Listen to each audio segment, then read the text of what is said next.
மகிமையில வருகிறார். குமாரத்துவத்தின் மகிமையில். குமாரத்துவம் என்ன? குமாரன் என்கிற வார்த்தைக்கு அர்த்தம் என்ன? ரெண்டு பேர் உண்டா? குமாரன் சிலர் சொல்றாங்க father God and son God. ரெண்டு தேவர்கள் உண்டு, ரெண்டு தேவர்கள் உண்டு, ரெண்டு தேவன் உண்டு சொல்லுகிற கிறிஸ்தவர்களும் உண்டு. அல்லேலூயா. அவர்கள் எங்க நாகர்கோவிலும் உண்டு. கர்த்தருடைய நாமத்தை ஸ்தோத்திரம். ஃபாதர் காட் சன் காட் என்று. ஃபாதர் காடு சன் காடு இல்ல, ஃபாதர் ஹூடு சன் ஹூடு உண்டு. பிதா தத்துவம் குமார தத்துவம், அப்படிதான் பைபிள் சொல்லுது. கர்த்தருடைய நாமத்துக்கு. ஆகவே குமாரன் என்றால் என்ன? தேவனுக்கு ஒரு குமாரன் பிறந்தாரா? சிலர் கேள்வி கேட்கிறார்கள். தேவனுக்கு ஒரு குமாரன் பிறந்தாரா? அப்படி ஒரு குமாரன் பிறந்தா கல்யாணம் கட்டியா அவருக்கு பிள்ளை பிறந்தது என்று கேள்வி கேட்கிறார்கள். ஆகவே குமாரன் என்கிற அர்த்தம் தெரிந்தால் கிறிஸ்தவ கோலத்தில் குழப்பம் மாறிடும். ஹல்லேலூயா. நாளைய தினம் அதை குறித்து நான் தெளிவாய் பேச போகிறேன். கர்த்தருக்கு ஸ்தோத்திரம். ஆகவே தமது மகிமையில் அவர் குமாரனாக கிறிஸ்துவாக தமது மகிமையில் அவர் ராஜாவாக வரப்போகிறார். பிதாவின் மகிமையிலே அவர் நியாயாதிபதியாக அவர் வரப்போகிறார். வெளிப்படுத்தல சொல்லியிருக்கு இல்லையா 22ல.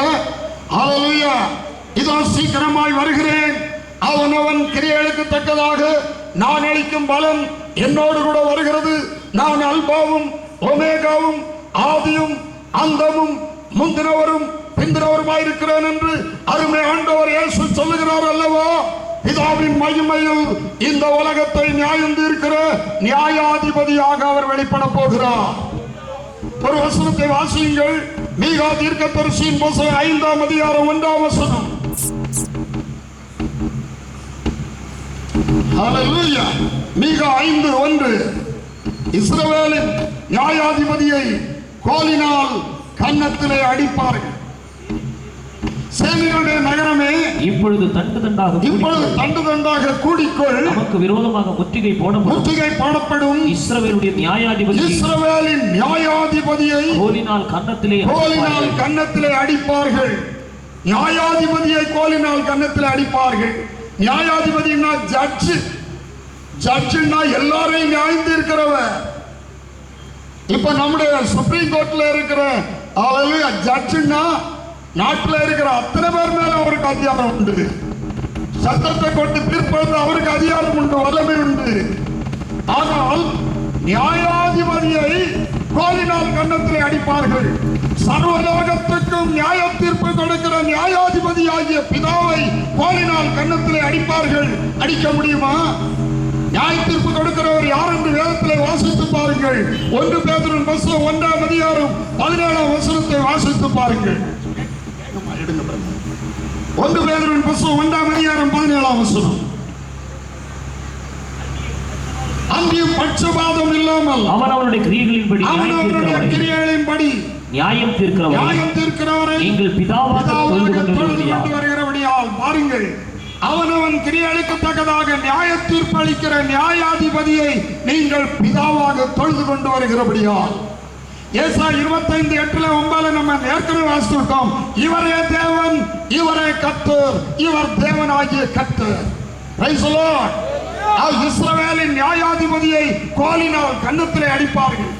அன்பு தேவனுடைய பிள்ளையே, அண்ட சராசரத்தை படைத்து அண்ட சராசரத்தை ஆளுகை செய்து ஹல்லேலூயா இது எல்லாவற்றையும் நியாயம் தீர்க்கிற நியாயாதிபதியாகிய பிதாவை யாராவது கோலினால் கன்னத்திலே அடிக்க முடியுமா? Praise the lord. ஹல்லேலூயா. அதை நினைக்கும் போதுதான் எத்தனை கோடி முத்தங்கள் அவருக்கு செலுத்தினாலும் போதாது. ஹல்லேலூயா. அதனால்தான் அப்போஸ்தலர்கள் இயேசுவுக்காக சத்தியத்துக்காக அவர் இரத்த சாட்சிகளாக மரித்தார்கள். அப்போஸ்தலனாகிய பவுல் ரோமாபுரியிலே போய் நீ இரத்த சாட்சியா மரிக்க வேண்டி வரும், எனக்காக நீ சாட்சியா நில்லு என்று பவுலோடு ஆண்டவர் சொன்னபோது தன்னுடைய சக ஊழியக்காரத்திலே நான் பானபலியா வார்க்கப்பட்டு போகிறேன், ரோமாபுரியிலே நான் இரத்த சாட்சியா மரிக்க போகிறேன் என்று சொல்லிவிட்டு அப்போஸ்தலனாகிய பவுல் ரோமாபுரியிலே இயேசு கிறிஸ்துவே மெய்யான தேவன் என்று அறிக்கை பண்ணி ரோமாபுரியிலே ஒரு இரத்த சாட்சியா உயிரை கொடுக்கிறார். அப்போஸ்தலர்கள் எல்லாரும் தங்கள் உயிரை இயேசுவுக்காக கொடுத்தார்கள். ஏன்? ஹல்லேலூயா. இஸ்ரவேலின் நியாயாதிபதியாகிய தேவன் பிதாவாகிய தேவன் ஹல்லேலூயா அவரை கோலினால் கன்னத்தில் அடிப்பார். நம்ம செய்த பாவத்துக்கு நம்ம அடிச்சால் எத்தனை பேர் இன்னைக்கு உயிரோடு இருப்போம்?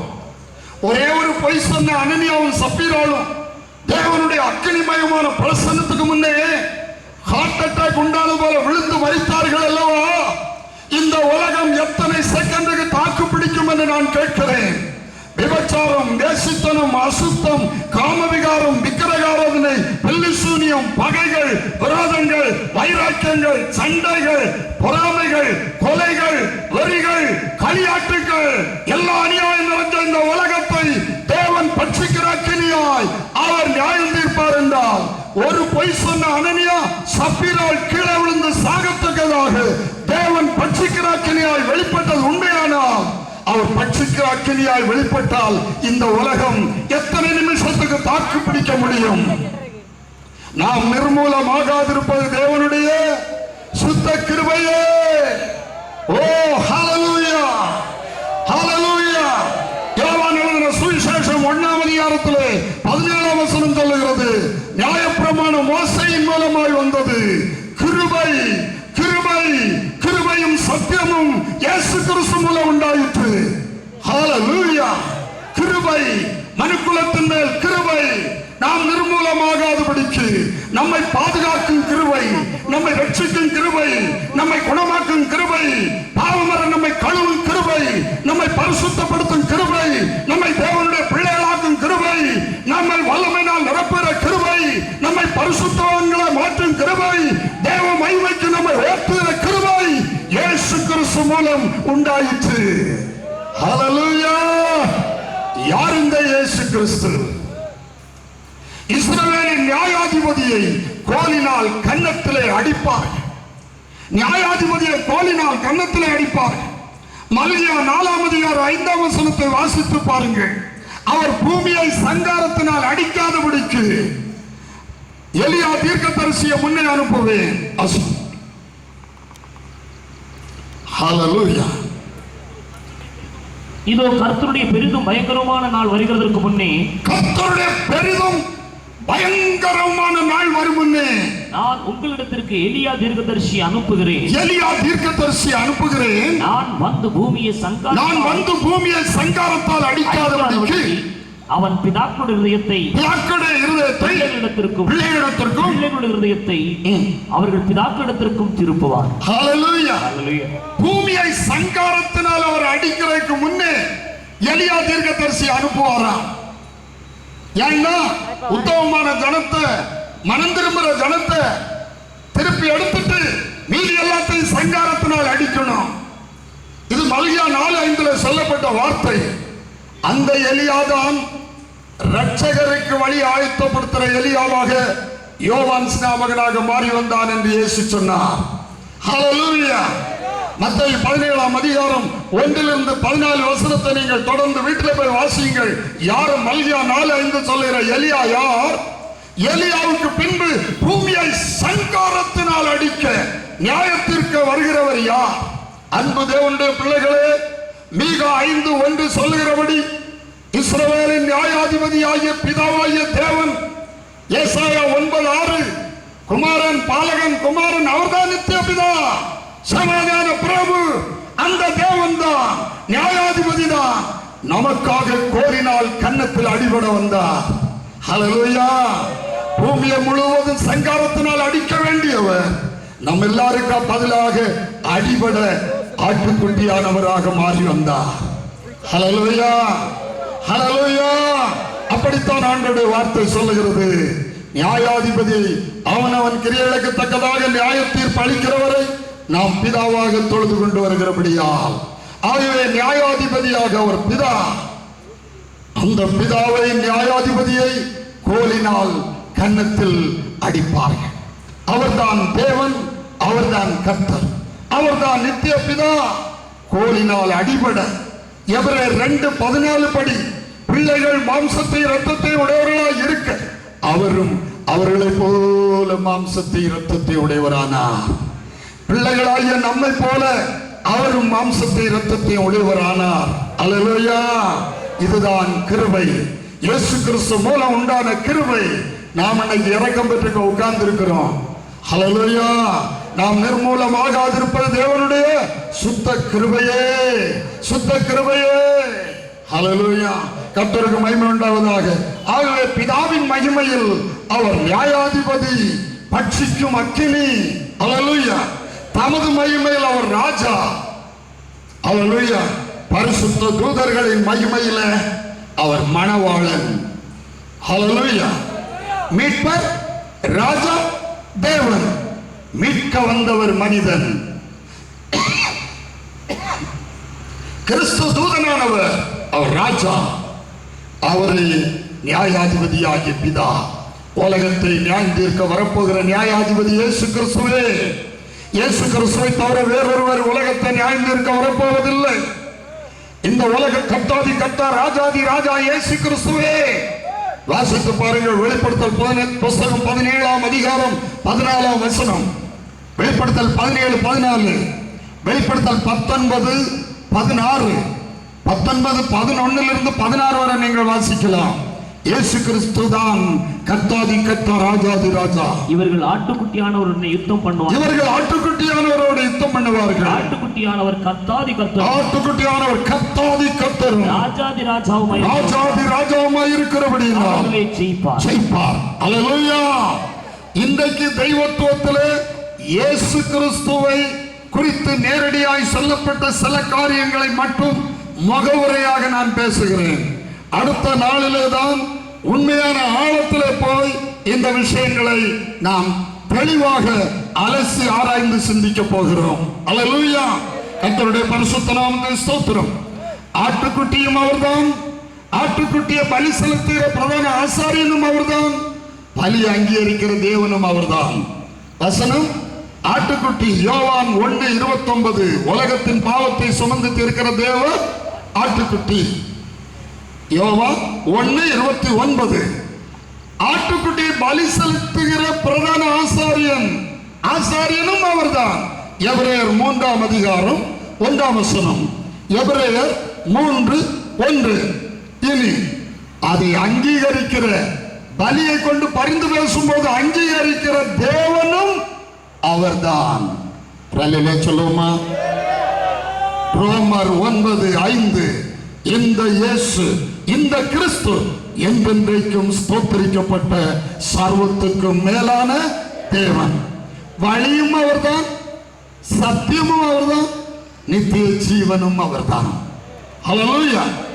மனிதனும் அவர்தான், தூதனும் அவர்தான், தேவனும் அவர்தான். முந்தினவரும் அவர்தான், பிந்தினவரும் அவர்தான், மரித்து பிழைத்தவரும் அவர்தான். வெளிப்படுத்தல் 2 ஸ்தோத்திரம் 2ஆம் அதிகாரம் 8ஆம் வசனம். முந்தினவர் அவர்தான், பிந்தினவர் அவர்தான், மரித்து பிழைத்தவரும் அவர்தான். ஹல்லேலூயா. ஏசாயா 33:22. கர்த்தர் நம்முடைய நியாயாதிபதி, கர்த்தர் நம்முடைய நியாயப்பிரமாணிக்கர், கர்த்தர் நம்முடைய ராஜா. அவர் நம்மை ரட்சிப்பார். நியாயாதிபதியும் அவர்தான், நியாயப்பிரமாணிக்கனும் அவர்தான், ராஜாவும் அவர்தான்.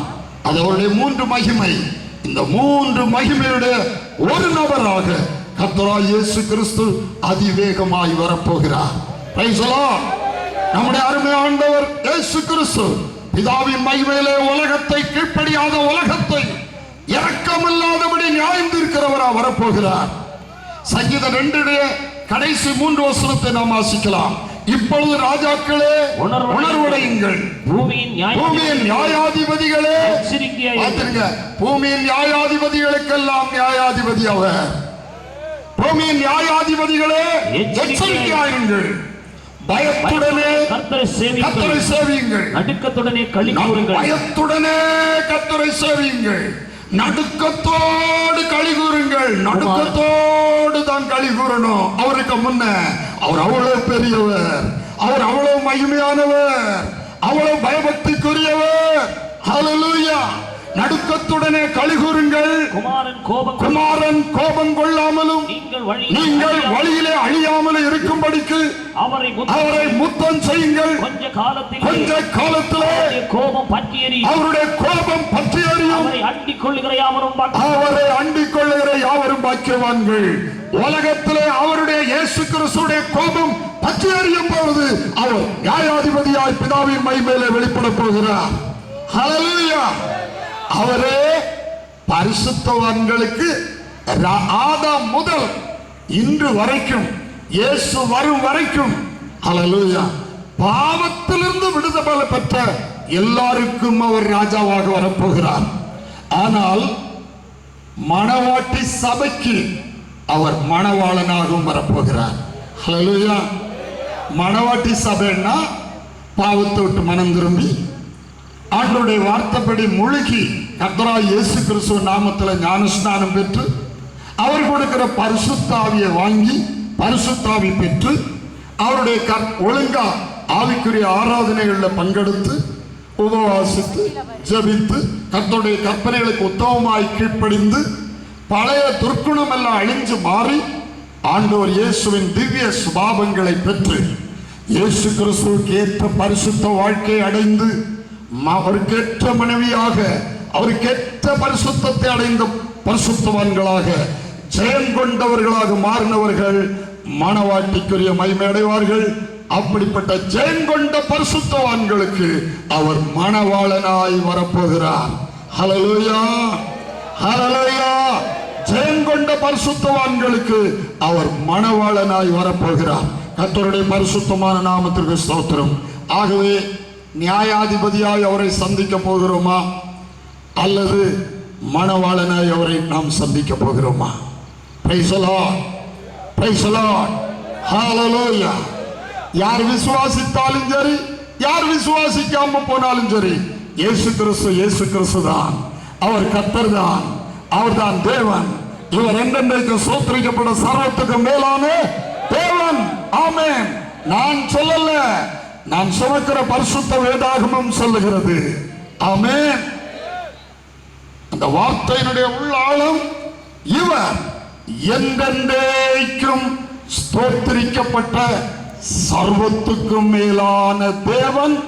ஆமென், ஆமென், ஆமென்னா அப்படியே முத்திரை. அதை வேற யாரும் மாற்ற முடியாது. கர்த்தருடைய நாமத்துக்கு அவர் என்றென்றைக்கும் ஸ்தோத்திரிக்கப்பட்ட சர்வத்துக்கும் மேலான தேவன்னா அதுக்கு மேல வேறொரு தேவன் இல்லை. அல்லேலூயா. அவர் ஒருவராய் சாவாமை உள்ள தேவன், ஒருவராய் பெரிய அதிசயங்களை செய்கிற தேவன். ஹல்லேலூயா. ஆகவே இந்த இயேசுவை நாம் அண்டிக் கொள்ளுவோம். குமாரன் கோபம் கொள்ளாமலும் நீங்கள் வழியிலே அழியாமலும் இருக்கும்படிக்கு அவரை முத்தம் செய்யுங்கள். கொஞ்ச காலத்திலே அவருடைய கோபம் பற்றி எறியும். அவரை அண்டிக் கொள்ளுகிற யாவரும் பாக்கியவான்கள். எல்லாரும் ஒரு நிமிஷம் எழும்பி நிற்போம். எழும்பி நின்று இயேசு இன்றைக்கும் அற்புதங்களை செய்கிற தேவன், இன்றைக்கும் நம்முடைய கண்ணீரை துடைக்கிற தேவன். இயேசு இன்றைக்கும் நம்முடைய பாவங்களை நம்மை கழுவுகிற தேவன், இன்றைக்கும் நம்மை பரிசுத்தமாக்குற தேவன். ஹல்லேலூயா. இன்றைக்கும் மெய்யான சமாதானத்தை நமக்கு தருகிற தேவன். ஹல்லேலூயா. அவர் நம்முடைய உள்ளத்திலே வருகிறவர். உலகத்துல ஒரு ராஜாவா இருக்க வரல. இயேசுட்ட ஒரு முறை போய் கேட்டாங்க, ஆண்டவரே, தேவனுடைய ராஜ்யம் எப்போ வரும்? தேவனுடைய ராஜ்யம் எப்போ வரும்? ஆண்டவர் இயேசு சொன்னார், தேவனுடைய ராஜ்யம் பிரத்யட்சமா வராது, அது உங்களுக்கு உள்ளே இருக்கிறது. அது உங்களுக்கு உள்ளே இருக்கிறது. ஹல்லேலூயா. ராஜா எங்க வருவாரோ அங்கே ராஜ்யம் வருகிறது. ராஜா இல்லாட்ட ராஜ்யம் இல்லை. ராஜாவுக்கு தான் ராஜ்யம், ராஜ்யத்துக்கு தான் ராஜா. ஹல்லேலூயா. அப்ப அந்த ராஜாதி ராஜா நம்முடைய உள்ளத்தில் வரும்போது பரலோக ராஜ்யம் நமக்குள்ளே வருகிறது. ஹல்லேலூயா. தேவனுடைய ராஜ்யம் பிரத்யட்சமா வராது, அது உங்களுக்குள்ளே இருக்கிறது. உள்ளே வரணுமானால் விசுவாசித்து அவரை உள்ளத்தில் அழைக்க வேண்டும். வெளிப்படுத்தல் 3ஆம் அதிகாரத்தில் அவர் சொல்லுகிறார், இதோ வாசற்படியிலே நின்று தட்டுகிறேன். ஒருவன் என் சத்தத்தை கேட்டு கதவை திறந்தான், நான் அவனுக்குள் பிரவேசித்து அவனோடு போஜனம் பண்ணுவேன், அவனோடு போஜனம் பண்ணுவேன். இயேசு உயிர்த்தெழுந்த கர்த்தராக இருக்கிறபடியால், ஆவியான கர்த்தராக இருக்கிறபடியினால், ஆவியானவராக விசுவாசித்து மனதார ஏற்றுக்கொள்ளும் போது அவர் உள்ளத்திலே வருகிறார். Praise the Lord. அவர் அகில உலகத்தை நிரப்பிக் கொண்டிருக்கிற தேவன். ஆகவே அவர் ஏரோப்ளைன் ஏறி வர வேண்டியதில்லை, அவர் இருக்கிறவராய் இருக்கிறார். இங்க விசுவாசிக்கிற இடத்திலேயே நம்மை அவர் தொடுகிறார். விசுவாசிக்கிற இடத்திலே தேவன் அற்புதத்தை செய்கிறார். அல்லேலூயா. முதலாவது ஆண்டவரை நோக்கி, அப்பா, இதுவரைக்கும் நீங்க ரட்சிப்பை பெற்றுக்கொள்ளாவிட்டால், பாவ மன்னிப்பை பெற்றுக்கொள்ளாவிட்டால், இயேசுவே, என் பாவங்களை என்னை கழுவி நீர் எனக்குள்ளே வாரும், என் உள்ளத்திலே வாரும் அப்பா, என் உள்ளத்திலே வந்து தங்கும் என்று அவரை கூப்பிடுங்கள். அவர் உள்ளத்திலே வருவார். உங்க உள்ளத்தில் அவர் வரும்போது உங்க உள்ளத்திலே சமாதானம் வரும், உங்க உள்ளத்திலே சந்தோஷம் வரும். வித்தியாசமான உலகம் தராத சந்தோஷம் வரும். அது பரிசுத்தத்தோடு நீதியோடு கூடிய சமாதானம், சந்தோஷம் உங்களுக்குள்ளே வரும். நீங்கள் புது சிருஷ்டியாக, புது மனுஷராக மாறுவீர்கள். அதை நீங்கள் அனுபவிப்பீர்கள். ஆகவே முதலாவது இயேசுவுக்கு நம்முடைய இருதயத்தை திறப்போம். ஆண்டவரே, என் உள்ளத்தில் வாருப்பா, என் இருதயத்தை உமக்கு தர